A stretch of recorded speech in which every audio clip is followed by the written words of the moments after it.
কবি জয় গোস্বামীর এটা কবিতা পাঠ করে শোনাচ্ছি। তুমি জানতে না বুঝি? আসলে স্নিগ্ধতা হলো একটি বর্ষাকাল। কেউ বলেনি তোমাকে?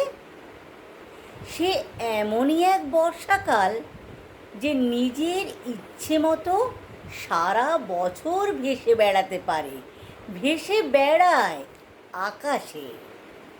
আজ এখানে বৃষ্টি হলো খানিক, তো কাল ওখানে বাদলা। সেই সঙ্গে থেকে থেকে ঝোড়ো হাওয়ার ঘূর্ণি বাতাস তো আছেই।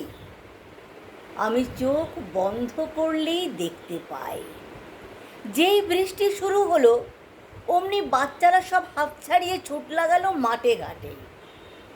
আর মাটির দেওয়াল আর টিউবওয়েলের সামনে দাঁড়িয়ে গাঁয়ের বউরা খাল থেকে বিল থেকে তাদের হাঁসগুলোকে ডাকতে লাগলো, চই চই, চই চই, চই চই।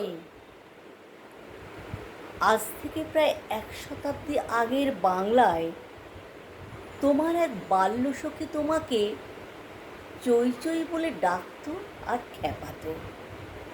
তোমার মনে পড়ছে কি? আজ এই জন্মে তুমি শীতের দেশের হাঁস।